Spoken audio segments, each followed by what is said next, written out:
ಕೆಲಸ ಕೊಟ್ಟಿರೋರ ವಿರುದ್ಧನೇ ಈ ಎಲೆಕ್ಷನಲ್ಲಿ ಗೆದ್ದಿರೋದು ಎಷ್ಟು ಸರಿನೋ ತಪ್ಪೋ ಗೊತ್ತಿಲ್ಲ. ಇದ್ರ ಪರಿಣಾಮ ಮುಂದೆ ಏನಾಗುತ್ತೆ ಏನೋ ಅದು ಗೊತ್ತಿಲ್ಲ. ಜಾಜಿ ಅಕ್ಕ, ನೀವೇನು ತಲೆ ಕೆಡ್ಸ್ಕೋಬೇಡಿ. ಯಾಕಂದ್ರೆ ನಿಮ್ಮನ್ನ ಎಲೆಕ್ಷನ್ ಅಲ್ಲಿ ನಿಲ್ಸಿದ್ದು ನಾನು. ಅವ್ರಿಗೆ ಏನ್ ಕೋಪ ಇದ್ರು ಅದ್ ನನ್ ಮೇಲಿರುತ್ತೆ, ಅದನ್ನ ನಾನು ಎದುರಿಸ್ತೀನಿ. ಆದ್ರೂ ಸೌಂದರ್ಯ ಅವರು 100 ಜನದ ಮುಂದೆ ಸೋಲದನ್ನ ನೋಡಿ ನನ್ಗಂತೂ ಖುಷಿ ಆಯ್ತು. ಅವರಿಂದ ನನ್ನ ಹೆಸರಿಗೆ ಅಧಿಕಾರ ವರ್ಗಾಯಿಸ್ಕೊಂಡಾಗನೆ ಅವ್ರನ್ನ ನೋಡಕ್ ಆಗ್ತಿರ್ಲಿಲ್ಲ. ಅಂಥದ್ರಲ್ಲಿ ಈಗ ಅವ್ರನ್ನ ಎಲೆಕ್ಷನ್ ನಲ್ಲೂ ಸೋಲ್ಸ್ಬಿಟ್ಟಿದ್ದೀನಿ. ಈಗ ಎಷ್ಟು ಹುಡ್ಕೋತಿರ್ತಾರೋ ಏನೋ.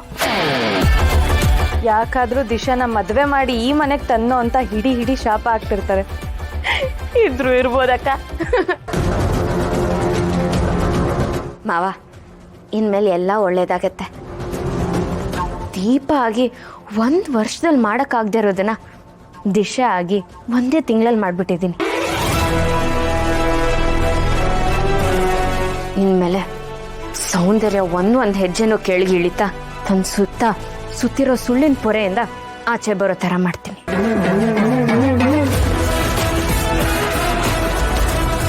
ನೀನು ಮಾಡೋ ಕೆಲಸಕ್ಕೆ ಯಾವಾಗಲೂ ನನ್ನ ಬೆಂಬಲ ಇದ್ದೇ ಇರುತ್ತಮ್ಮ.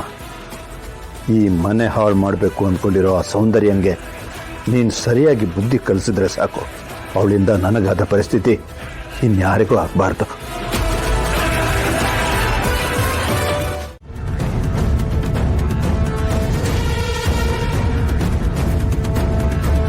ನನ್ನ ಫೋನೇ ರಿಸೀವ್ ಮಾಡ್ತಿಲ್ವಲ್ಲ? ಪರೀಕ್ಷೆಯಲ್ಲಿ ಇವನ್ನೆಲ್ಲ ಹೇಳಿದ್ನಂತೆ, ಎಲ್ಲ ನೀನೇ ಬರ್ದಿಯಂತೆ. ಚೆನ್ನಾಗಿ ಹೇಳಿದ್ನೇನಮ್ಮ? ಹಾ ಮಾವ, ಚೆನ್ನಾಗೇ ಬರ್ದಿದ್ದೀನಿ. ರಿಸೀವ್ ಮಾಡಲಿಲ್ಲ ಅಂದರೆ ಪದೇ ಕಾಲ್ ಮಾಡ್ತಾನೆ ಇರ್ತಾರೆ. ಮಾವ, 1 ನಿಮಿಷ ಬಂದೆ.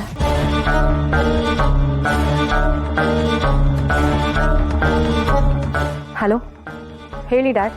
ಹೇಳಬೇಕಾಗಿರೋದು ನೀನು, ನಾನಲ್ಲ. ಆ ಈಡಿಯಟ್ ಮೇಲೆ ಯಾಕೆ ಇಷ್ಟೊಂದು ಪ್ರೀತಿ ಹುಟ್ಟಿದೆ ಅಂತ ನನ್ಗೆ ಅರ್ಥ ಆಗ್ತಾ ಇಲ್ಲ. ನಿಮಗೆ ಯಾಕೆ?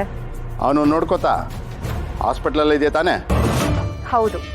ಅಪ್ಪ ಅಮ್ಮನಿಗಿಂತ ಅವನೇ ನಿನ್ಗೆ ಚದ್ನ. ಹಾಗೆ ಅಂದ್ಕೊಳ್ಳಿ. ನನಗೀಗ ಮಾತಾಡೋದಕ್ಕೆ ಟೈಮ್ ಇಲ್ಲ ಡ್ಯಾಡ್. ಫೋನ್ ಮಾಡಿದ್ದೇನು ಅಂತ ಹೇಳಿ. ಹೌದಮ್ಮ, ಇಷ್ಟು ದಿನ ಡ್ಯಾಡಿ ಅಂತ ನನ್ನ ಹಿಂದೆನೇ ಸುತ್ತಾ ಇದೆ. ಈಗ ನಿನಗೆ ನನ್ನ ಹತ್ರ ಮಾತಾಡೋಕ್ಕೆ ಟೈಮ್ ಇಲ್ಲ ಅಲ್ಲ? ಯಾಕಮ್ಮ ನಿನಗೆ ನನ್ನ ಮೇಲೆ ಅಷ್ಟೊಂದು ಕೋಪ?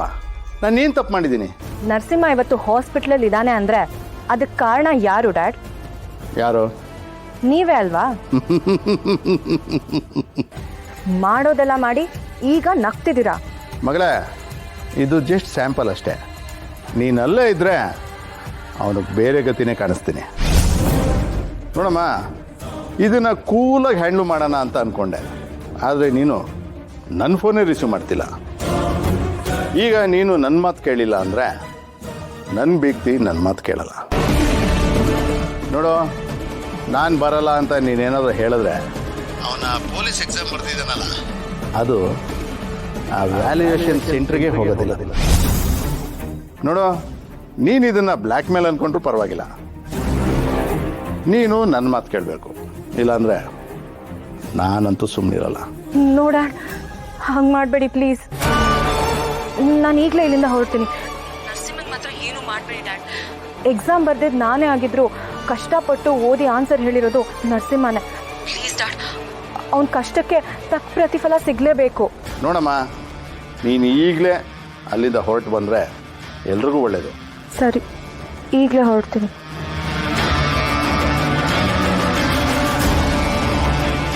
ಒಳ್ಳೆ ಮಾತು ಯಾರೂ ಕೇಳೋದೇ ಇಲ್ಲ.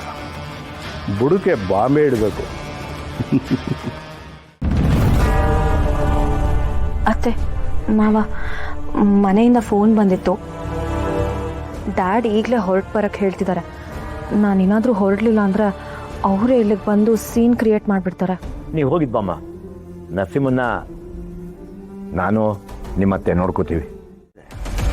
ಹೇಗಿದ್ದವಳು, ಹೇಗಾಗೋದೆ? ಈ ಮನೆಗೆ ಮಹಾರಾಣಿ ಥರ ಮೆರಿತಾ ಇದ್ದವಳು ನೀನು. ನಿನ್ನ ಮಾತೆ ವೇದವಾಕ್ಯ ಆಗಿತ್ತು. ಈಗೆಲ್ಲ ತಿರುಗು ಬಾಣ ಆಗಿದೆ. ದಿಶಾ ಮದುವೆ ಆಗಿ ಮನೆಗೆ ಬಂದಾಗಿಂದ ಅವಳು ನಿನ್ನ ವಿರುದ್ಧನೇ ನಡ್ಕೋತಾ ಇದ್ದಾಳೆ. ನೀನು ಬೇಡ ಅನ್ನೋದನ್ನೇ ಮಾಡ್ತಾಳೆ. ಎಲ್ಲರ ಮುಂದೆ ನಿನಗೆ ಮರ್ಯಾದೆನೇ ಕೊಡ್ತಾ ಇಲ್ಲ. ನನ್ನ ಒಳ್ಳೆ ಬಫೂನ್ ಥರ ನೋಡ್ಕೋತಾ ಇದ್ದಾಳೆ. ಅಲ್ಲ ಸೌಂದರ್ಯ, ಇಷ್ಟೆಲ್ಲ ಆದರೂ ನೀನು ಅವಳ ವಿರುದ್ಧ ಒಂದೇ ಒಂದು ಮಾತು ಕೂಡ ಆಡಿಲ್ಲ. ಯಾಕೆ? ನೀನೇ ಅವಳನ್ನ ಸೊಸೆಯಾಗಿ ಕರ್ಕೊಂಬಂದೆ ಅಂತನಾ? ನನ್ನ ಜೊತೆ ಮೇಲ್ನೋಟಕ್ಕೆ ಖುಷಿಯಾಗಿ ಮಾತಾಡ್ಸೋರು ಇಲ್ಲಿ ಬಂದು ನಿಮ್ಮ ತಂಗಿಗೆ ನನ್ನ ಬಗ್ಗೆನೇ ಹಾಕೊಡ್ತಿದ್ದೀರಾ. ಪರವಾಗಿಲ್ಲ, ನೀವು ಕಿಲಾಡಿ ಇದ್ದೀರಾ. ನನಗೇನೋ ನೀನು ದೀಪ ಇದ್ದಾಗಲೇ ಚೆನ್ನಾಗಿದ್ದೆ ಅಂತ ಅನ್ನಿಸ್ತು.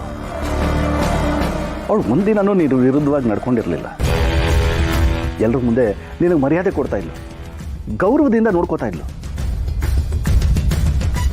ಅದು ಯಾವ ಪಾಪಿ ಕೆಟ್ಟು ದೃಷ್ಟಿ ಬಿತ್ತೋ ಏನೋ, ಅವಳು ಜೀವ ಕಳ್ಕೊಳ್ಳೋ ಥರ ಆಗೋಯ್ತು. ಬಾಯ್ ಬಂದಾಗೆಲ್ಲ ಮಾತಾಡಬೇಡಣ.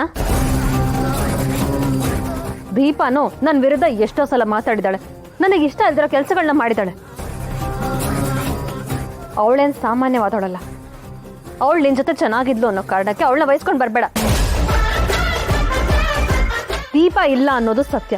ಈಗ ಯಾಕೆ ಅವಳ ವಿಚಾರ ಮಾತಾಡ್ತಿದ್ಯಾ? ದಿಶಾ, ನೀನು ನೋಡಿದ ಹುಡುಗಿ, ನೀನು ಇಷ್ಟಪಟ್ಟಿದ್ದಕ್ಕೆ ಚಿರು ಜೊತೆ ಅವಳನ್ನ ಬಲವಂತವಾಗಿ ಮದುವೆ ಮಾಡಿಸ್ದೆ. ಆದರೆ ಈಗ ಅವಳು ಈ ಮನೇಲಿ ಅವಳಿಗೆ ಯಾರು ಹೇಳೋರು ಕೇಳೋರು ಇಲ್ಲ ಅನ್ನೋ ಥರ ಮೆರಿತಾ ಇದ್ದಾಳೆ. ಲೈಫಲ್ಲಿ ಸೋಲು ಅನ್ನೋದನ್ನ ನೋಡದೇ ಇರೋ ನಿನಗೆ ಮಣ್ಣು ಮಣ್ಣಿಸ್ತಾ ಇದ್ದಾಳೆ.